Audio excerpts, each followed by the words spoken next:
Welcome and thanks for joining us today. You are listening to the Restoria podcast produced by Lower Columbia Preservation Society. LCPS protects historic structures and sites, promotes active stewardship of historic properties, and supports preservation education in the Lower Columbia region of Oregon and Washington. Restoria podcast is pleased to bring you a variety of local voices today as we discuss vault lights. Enjoy.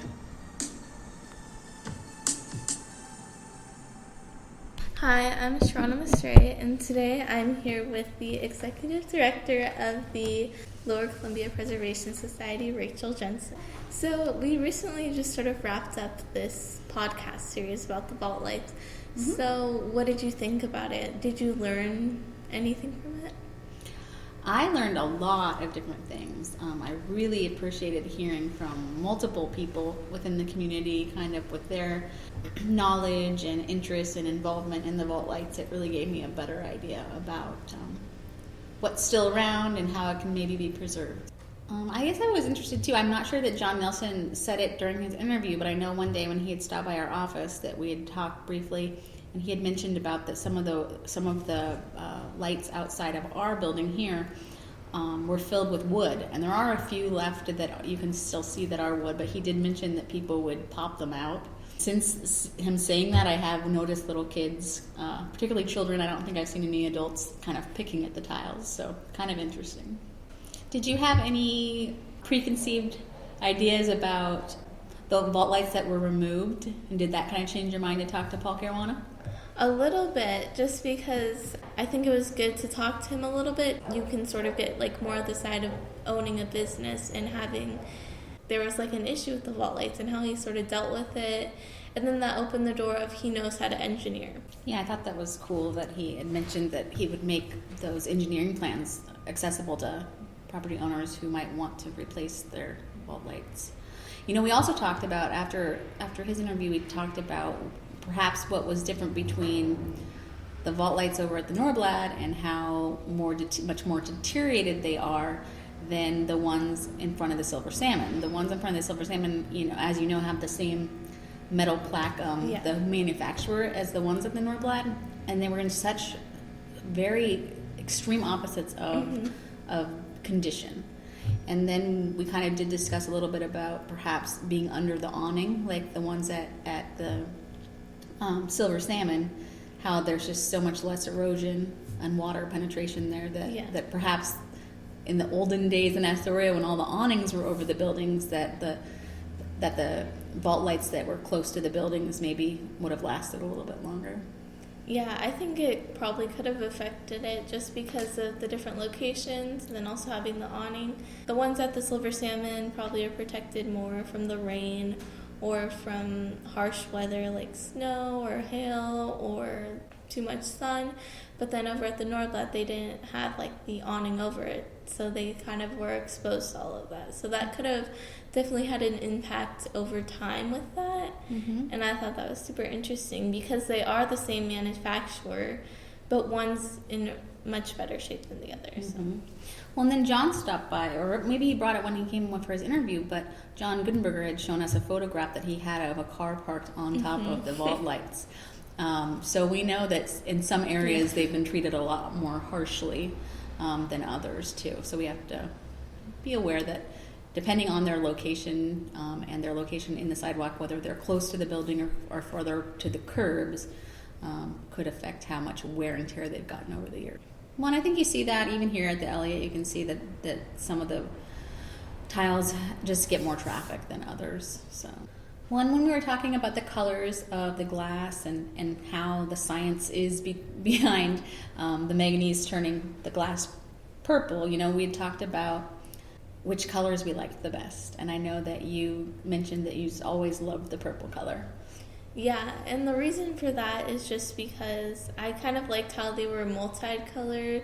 It wasn't just one shade of purple. It had a lighter shade, a violet shade, and then dark purple, sort of like with the broken tiles, because it sort of makes more of an artistic look, I feel like. And I remember being young and looking at them and thinking about how I liked how they were like multiple different colors of purple because of over time they changed. So Yeah, I like the purple colors, and I really like when they sort of have like a unique design on them, and I can sort of see like an artistic way, like maybe some look like the sky, or that looks like clouds, or maybe that one looks like some sort of swirl. You sort of like can make different art out of it. Yeah, they really can become really abstract. We took some photos of them and blew them up to see what they looked like, and they're pretty interesting. Do you have a preference on it? Do you like the purple? Do you want to see other colors? I do. After we had that conversation where you had expressed how much you liked the gradient factor of like the light lavender and the violets and stuff, I took another look at them, and I have a favorite tile in town, and my favorite tile in town is outside of our office.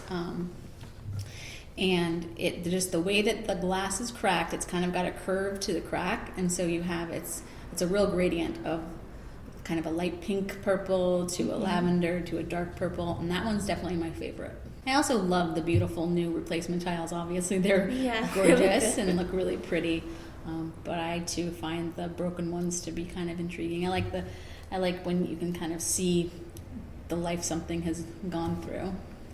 I even like the panels that have just a variety of patches in them. There's the ones outside our office there's some that have, like I said, the wood tile replacement. Sometimes just half of the tiles replaced with wood, which is really interesting because you have the wood and the glass together. And then there's various colors and textures of concrete and different missing tiles. And I just think it's pretty interesting looking. Yeah, and since I sort of grew up here and seeing them like for all these years, it sort of looks more natural to me to see some of them filled like that with like the wood or like concrete, and then have some of them like with the actual tiles in there. But yeah, so because that's just what I grew up seeing, is like a little bit of all of it. So yeah, I grew up here too, and so I know that it's just always been part of the environment. It's just something that that's just what sidewalks look like to me. So I didn't really I don't think ever question particularly even what use they had, as much as I just thought, well, this is what sidewalks look like. But mostly I just thought we had pretty purple sidewalk tiles. We had someone come in today and ask about if we knew where there were any horse rings in the sidewalks here. Yeah, and when she mentioned that and said that there was a group in Portland that sort of does scavenger hunts to find it, I went and Googled, and if you look up horse rings in Portland, Oregon, and you can sort of see, go under images, and there's these plastic horses that are smaller that are attached to the rings. So I thought that was pretty funny. Yeah, I think it's called the Horse Project. Yeah, the Horse Project. Yeah, and I had never heard of it, but it's pretty cute, and a way to bring some awareness to these kind of inclusions that we have in the sidewalks. Yeah, it's good to see that they have a community that sort of like helps kind of recognize it in a way, because that's even if it's just something small, like tying this small like plastic horse to it, that's still like sort of a way of sparking interest, because then you want to know, well, why is that there? Is there a reason that this is here? How many are there? So yeah, and it's fun. And like you said, I think sometimes we're so used to things just being there that if you have something that triggers your mind to say, I guess I never wondered, what was that? We've also talked about the stamps in the sidewalks, because there are still stamps around town, and we have one here at the Elliott, just saying who the contractor was and the year that the sidewalks were built. That's pretty interesting. So what was your favorite suggestion that someone had about how perhaps we could help promote the restoration of the sidewalk tiles?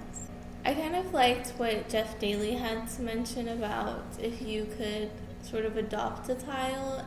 But what he meant by this is if there's a tile that needed to be replaced, somebody could donate money to it, and they could say, oh yes, I helped replace this tile here.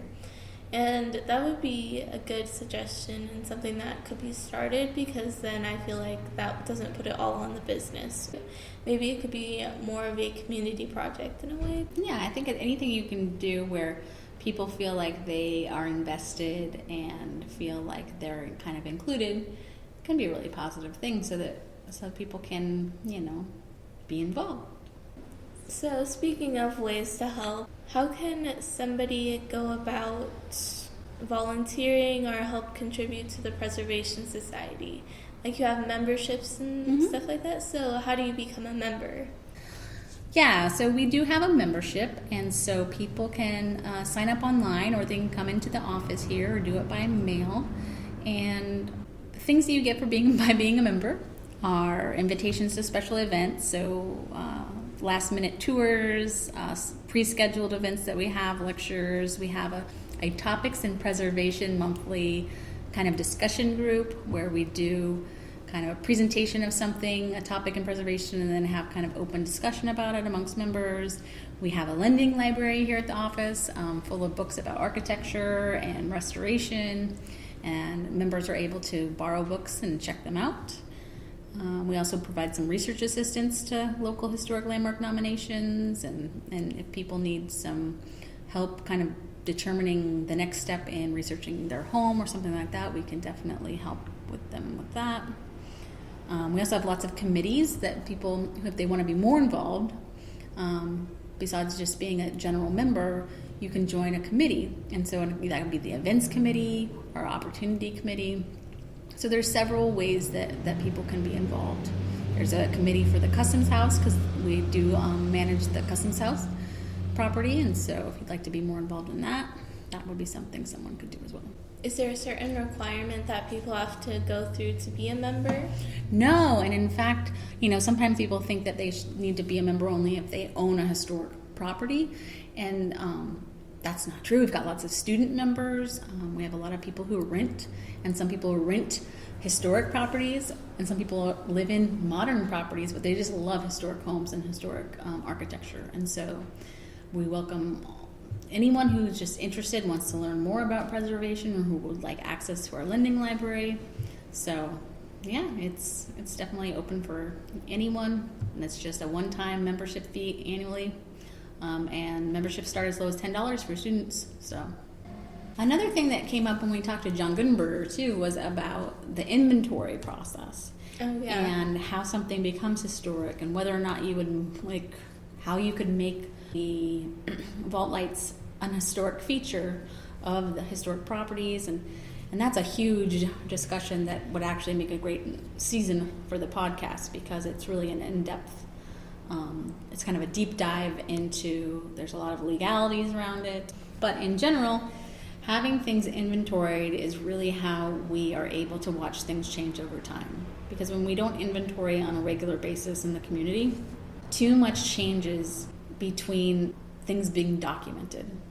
And in preservation, we'd love to save every building and, save sites and all of these things, but the truth is sometimes the only thing, unfortunately, that can be done to preserve a property is to document it.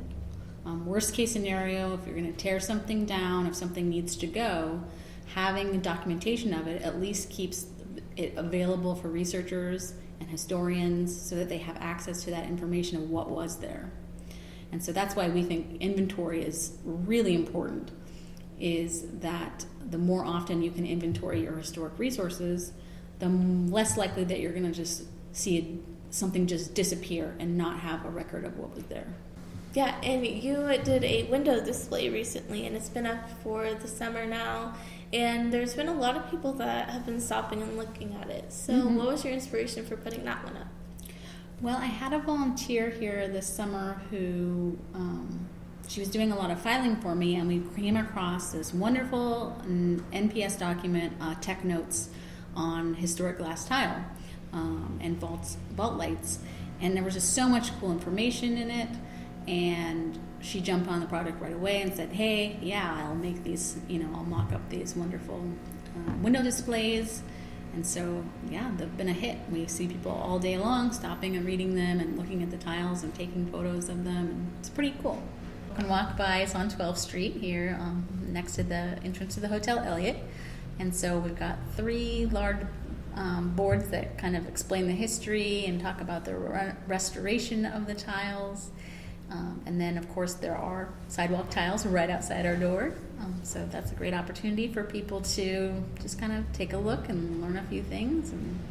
Also, we have our website, and we've got a lot of information up there. Thank you so much for working on that as well. It looks really great. You have a little video that explains the history of vault lights, as well as links to all kinds of newspaper articles and research documents. So that's an excellent source of information for people. Yeah, so if anybody wants to look at that, that's on our website, lcpsociety.org, and there's a Vault Lights tab. So anybody can feel free to look at that if they have any questions or they want to know more. And we also have pictures of these signs that are actually in our window display on there too. So if you don't have a chance or you can't make it down to the Preservation Society to look at the display, it's on the website too. So. And when you're at our website, you can easily go to the membership tab and decide if you'd like to become a member. And that way you'd get our emails and our Restoria newsletter, as well as sometimes we get last minute opportunities to tour a historic place. So it'd be great if we could get some more members. Well, thank you so much for joining me today. It's been such a great project, and I just want to take a moment to thank everybody who I got to interview. Thanks to Jeff Daly, Ray Merritt, Jamie Boyd, John Nelson, Paul Caruana, John Goodenberger, and especially a big thanks to Rachel Jensen for helping me throughout this project. Oh, thank you, Astronemis. We really appreciate your help. And that does it for this episode of the Restoria podcast, produced by Lower Columbia Preservation Society. For more information on vault lights and other topics, please visit lcpsociety.org and consider becoming an LCPS member. Thank you for listening.